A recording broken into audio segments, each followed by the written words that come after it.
Halo rekan-rekan perencana.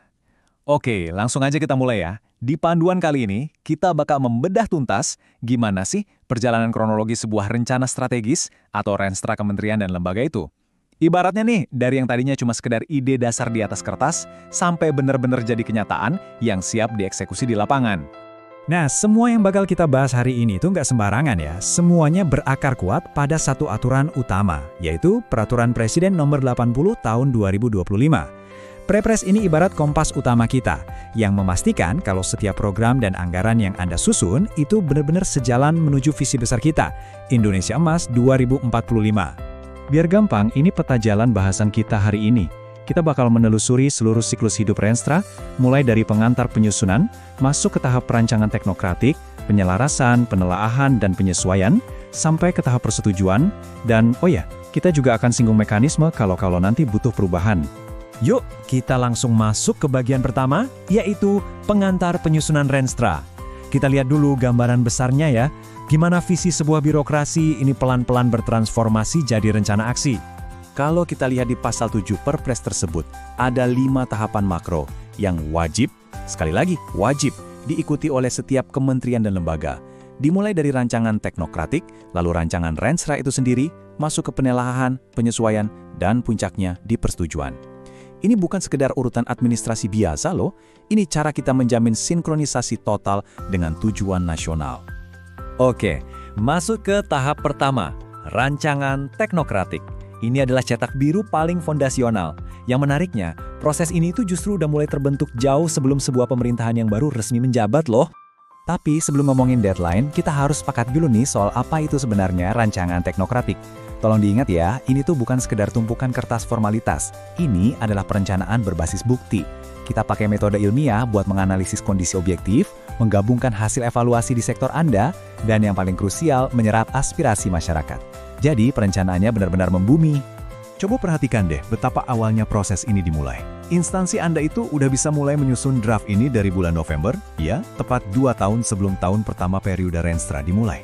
Nanti, Anda tinggal nunggu Bappenas nyerain draft teknokratik RPJMN nasional mereka maksimal di bulan Januari. Nah, draft dari Bappenas inilah yang bakal jadi pedoman buat memutakhirkan rancangan Anda. Selama tahap pertama tadi, Anda kan wajib menghimpun aspirasi masyarakat. Perpres ini secara eksplisit ngasih lampu hijau buat berbagai cara. Anda bisa bikin forum konsultasi publik, memantau lewat media cetak, media elektronik, atau pakai metode penjaringan lain asalkan akuntabel. Intinya, pastikan rencana yang Anda buat itu benar-benar relevan sama kebutuhan rakyat di lapangan. Sip, kita lanjut ke tahap kedua, penyelarasan rancangan. Di titik inilah, cetak biru instansi Anda yang tadinya independen harus mulai dijahit dan disinkronkan secara teliti sama agenda besar nasional. Coba lingkari tanggal penting ini di kalender Anda. Aturannya jelas, paling lambat akhir bulan Oktober, Bappenas bakal menyerahkan rancangan awal RPJM nasional ke kementerian dan lembaga. Kenapa ini penting banget? Karena dokumen inilah yang akan jadi benchmark atau tolak ukur utama buat nyelarasin rancangan instansi Anda. Di tahap ini tuh, ibaratnya Anda lagi pegang 2 dokumen krusial. Tangan kiri pegang rancangan teknokratik instansi Anda, tangan kanan pegang draft awal nasional. Terus, Anda bakal diskusi intens banget nih sama Kementerian Perencanaan buat mencocokkan keduanya. Target utamanya cuma satu, harmoni total antara visi kementerian Anda dan arah pembangunan nasional. Begitu rancangannya udah selaras, kita masuk ke tahap ketiga dan keempat, penelaahan dan penyesuaian. Persiapkan diri Anda. Karena ini adalah fase kolaboratif yang sangat ketat untuk mastiin gak ada satupun titik buta strategis yang tersisa. Tahap ketiga ini dibuka dengan yang namanya pertemuan 2 pihak. Bappenas dan instansi Anda bakal duduk bareng buat ngunci keselarasan visi, misi, sampai urusan identifikasi risiko. Ini bukan sekedar ngobrol loh ya, karena output pertemuan ini adalah dokumen resmi yang mengikat, yaitu berita acara hasil penelaahan. Tapi ingat, waktu terus berjalan. Setelah berita acara itu keluar, Anda harus buru-buru melakukan perbaikan. Batas waktu mutlak alias deadline buat nyerahin kembali draft revisi Renstra instansi Anda ke Bappenas itu jatuh di minggu ketiga bulan November, gak bisa ditunda-tunda nih. Nah, masuk ke tahap keempat, suasananya makin rame nih. Semua pemangku kepentingan bakal kumpul di forum penyesuaian. Ini sinergi multilembaga yang luar biasa. Bappenas pegang kendali koordinasi, Kemenpan RB ngecek indikator kinerjanya, Kementerian Keuangan meninjau dari sisi pendanaan, dan BPKP memastikan konsistensi output kegiatan Anda. Semuanya diuji habis-habisan biar benar-benar match sama RPJMN. Akhirnya kita sampai di klimaks perjalanan kita, yaitu tahap kelima, persetujuan dan penetapan. Ini dia momen yang paling ditunggu saat rencana Anda dapat lampu hijau dan resmi dikunci jadi produk hukum. Alurnya begini, Bappenas bakal menerbitkan persetujuan tertulis mereka itu paling lambat di minggu kedua bulan Agustus. Habis surat persetujuan ini Anda terima, instansi Anda punya waktu maksimal 8 bulan, terhitung dari sejak RPJMN diundangkan untuk menetapkan rencana strategis tersebut secara final. Terus, buat penetapan formalnya gimana bentuknya? Amanat Pasal 19 dengan sangat jelas menyebutkan kalau legalisasi Renstra ini dilakukan lewat instrumen peraturan menteri atau peraturan kepala lembaga. Eits, tapi tunggu dulu. Perjalanan birokrasi Anda itu nggak otomatis berhenti pas pimpinan akan tanda tangan loh. Anda cuma punya waktu tepat 5 hari kerja, ya 5 hari aja setelah dokumen diundangkan, buat mendistribusikan Renstra final ini ke 4 institusi kunci.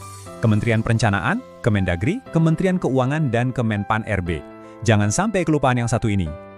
Sebagai penutup dari panduan kita hari ini, kita harus bahas satu bagian vital lagi. Mekanisme perubahan. Kan kita semua sadar ya, realitas di lapangan dan dinamika nasional itu bisa banget berubah di tengah jalan. Makanya, pertanyaan yang paling sering banget ditanyain sama teman-teman perencana tuh begini, boleh nggak sih Renstra yang udah ditetapkan itu diubah? Atau udah benar-benar harga mati dan nggak bisa disentuh lagi? Jawabannya, ya tentu saja bisa diubah. Tapi, perubahannya sangat dibatasi dan dijaga ketat. Revisi itu cuma diizinkan kalau dipicu kondisi yang benar-benar signifikan. Contohnya, ada kebijakan nasional baru kayak undang-undang, PP, atau perpres yang berdampak langsung ke instansi Anda. Atau karena ada temuan krusial dari hasil evaluasi resmi. Jadi, nggak bisa sembarangan ganti arah. Kalau amandemen emang dirasa mutlak perlu, pada dasarnya Anda harus muter ulang versi mini dari siklus yang tadi.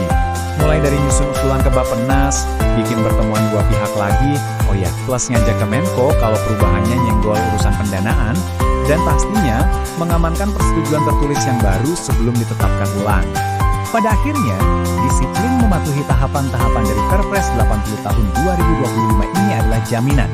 Jaminan kalau rencana strategis Anda itu bukan cuma jadi dokumen administratif yang numpuk di meja, dokumen itu bakal jadi mesin penggerak di dunia nyata, tangguh, akuntabel, dan pastinya tersinkronisasi untuk bawa bangsa kita melesat maju.